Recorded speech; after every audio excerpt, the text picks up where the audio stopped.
Since we've got some time at home, let's make the most of our surroundings. What better way to spend it than to sharpen your eye for photography and to exercise your creative muscles? It's time we went back to basics, and you might even surprise yourself during the process.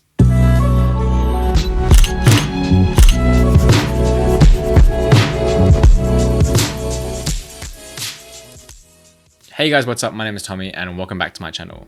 In today's video, I am going to be challenging myself by going back to basics and taking photos of things in my front yard. Why am I doing this? Well, it's true that there's nothing particularly special about my front yard. It's got some trees, some cars, leaves on the floor, the usual. But the fact that these things are so mundane and ordinary is what is going to make this challenge so special. The front yard outside, which I don't usually pay too much attention to, I'm going to have to find ways to make it look interesting and appealing in a photo. Meaning that I have to exercise some creativity with whatever is in front of me. And whether or not I do this successfully or unsuccessfully, this is going to be a great creative exercise for me to look out for creative opportunities and also experiment with everything. That would include lighting, composition, arrangements, color, the whole shebang. We are going to try to make things in my front yard fascinating to look at. And there doesn't have to be a strong narrative or story to this photo shoot. We're just practicing our eye for photography and visual aesthetics. I'm a firm believer that if we can make something that's boring be fascinating, then we can make anything fascinating. And we can apply this to our photo shoots, our gigs, any situation, and it's really up to our perspective. Alright, so I'm super pumped right now. I can't wait to go outside. I don't have any real expectations of what I want to capture, but let's see what we can come up with.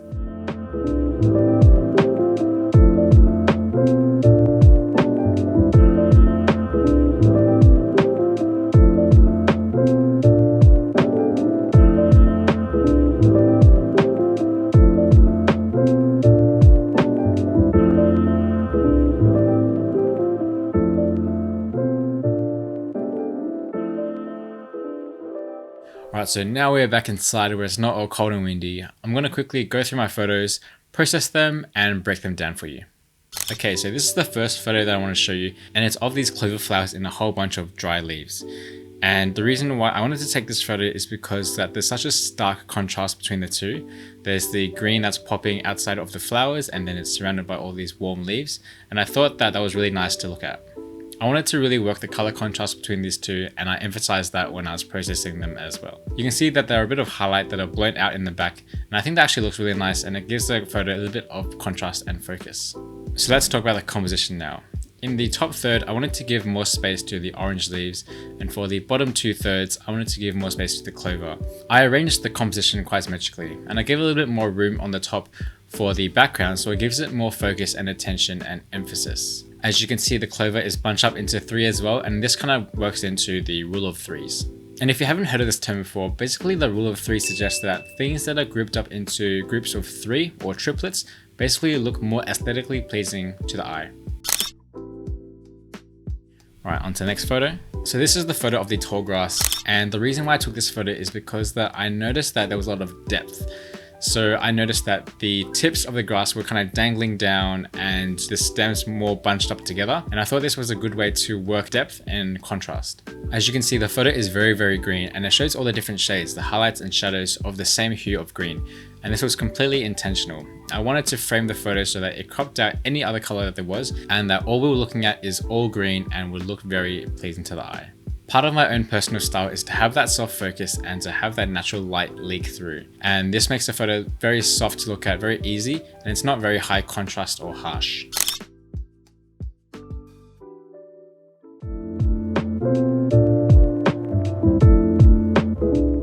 The next photo is this one with the white petal on the window, and this is one of my favorites from the set. At first, I didn't notice the blue sky in the reflection of the window. I actually had to go down to a certain angle to get the right reflection of this sky, and that's when I thought it'd be a really good way to contrast with the white petal. I'm personally a big fan of using nature and flowers in photos as well, and this is why this petal stood out to me. As you can see, the background is mostly the blue sky and the tall trees, and since those objects are really far away from my focus point, it's going to create that really nice blurry background and create that contrast of depth. And the small droplets of water were from the rain earlier, and I think they really add to the overall mood and the element of the photo. Composition wise, you'll notice that the photo is actually slightly asymmetrical, and I think this really works for this photo because I wanted to give it a sense of unintentionality and almost as if it was captured in the moment. By comparison, if I had the petal completely symmetrical in the photo, It would give the photo a feeling of calculatedness and almost as if it was planned, and I really don't want that in this image. I wanted to make it feel like it was unintentional, it was a moment caught on camera, and that's why I chose to have it asymmetrical. Alright, on to the next photo. And in this photo, again, we're using the car window to reflect light and objects back into the camera. In this case, because of the way the car window is shaped, it's almost given the reflection a bit of motion blur. And we've also got the depth of field in the background, which makes a really good contrast of these two different soft looks. And like I said before, I love to have a little bit of light leak in my photo, which is why I have a bit of the sunlight just coming through and into the reflection here. So we've got some little sun flares working, and it feels very caught in the moment and natural. In this photo, I also wanted to show how beautiful reflections can be, even when they're not perfect and completely clear. And of course, we've got that complementary color happening with the orange and the blue, and this makes it very pleasing to the eye. Alright, so the last photo is this one, and the interesting thing about it is the shape of the shadow the leaf makes. And the funny story is I originally wasn't intending to capture the shadow. Originally, I wanted to capture the detail of the leaves, but after taking a few photos and I noticed the large shadow creeping up towards me, I wanted to get this in a photo because I thought it looked very fascinating. And you notice that the top half of the composition is of the actual leaves, and the bottom half of the photo is mostly the shadow. Other points that are aesthetically pleasing about this photo are also the light bokeh in the background and also the bluish reflection in the foreground. I was thinking that I didn't want too many shades of yellows and oranges in this particular photo, so I wanted to bring out a little bit of blue as well in my post-processing. In this photo, we've almost got a rule of threes thing happening again. We've got a leaf on the left side, a leaf on the right side, and a shadow on the bottom, and this makes it very pleasing to look at. Not gonna lie, this photo took a while to edit because I wanted to nail the colors, but I hope you enjoyed it. Alright, so those were the 5 photos that I took, and although it was a really quick activity, there's a lot to be said and to be unpacked about from just 5 photos. Here's what I learned. Now, I'm not going to pretend that having a great camera body and a great lens didn't help to contribute with these photos, but the thing that matters is that you are mastering and nailing the fundamentals. It kind of reminds me of this documentary I was watching of world-class creme de la creme, top-of-the-line sushi chefs. And although they're the top sushi chefs in the world, for years and years and years in their training, they don't focus on the extravagant dishes or anything. They simply focus on making rice the right way.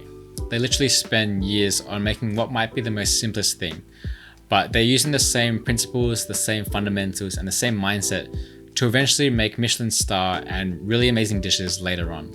And there's a really good reason why I bring this up, and it's not just because I love sushi and photography.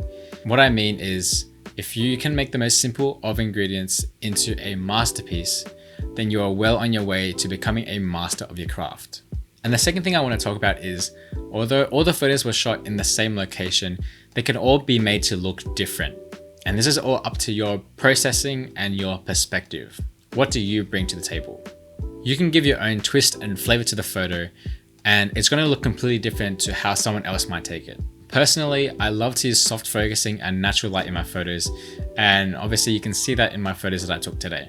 And when you're taking your photos and working through the edits, you'll naturally gravitate towards certain looks, and this is what is going to make your photos look different to others. The third thing I want to say is, if you did the same kind of challenge and you finished it saying, wow, I really surprised myself, then I think there's something really good to gain from that experience. For example, in the leaf shadow photo, I wasn't really looking for the shadow at first, but I found it interesting after I took the photo. The next time you do a photo shoot, or any other shoot for that matter, look for new opportunities that present themselves, and you'll be able to capture more than you originally imagined. 100%, there is going to be a great photo opportunity just 20 steps away if you look for these opportunities and allow them to present themselves. Number 4 is to be patient. Sometimes on photo shoots, the conditions aren't perfect right when you get there. Maybe you gotta wait a little bit for the conditions to change, and that is what you might prefer in a photo. For me, I didn't love how much wind there was outside. It affected the flickering of the lights in the leaves, and I wanted to wait until it was softer and slower so I could better compose my photos. If I went straight into the photo shoot and I hadn't waited for things to change, then my photos might have been completely different. Number 5, and the last thing I want to say, is that these might not be your best photos, and that's totally okay. The point of the challenge is to exercise your photography fundamentals and to use only what is available. It's challenging you to be flexible and to train your creative intuition.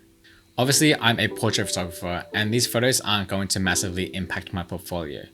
But the thing is that I was practicing outside my comfort zone so that I'm better equipped to tackle any creative challenge in the future. It's practice, so just enjoy it. I definitely learned a lot today from this quick challenge, and I hope you learned something here as well. The whole concept of going back to basics is always on my mind, and it's something that I'm really passionate about. So I'll probably make a few more videos about this topic in the future. If you like this video, please give it a big thumbs up and comment down below what you learned from this video. If you want to see more content from me, please hit the subscribe button and hit the bell notification so you know every time a new video comes out. My name is Tommy and I am signing off. Peace.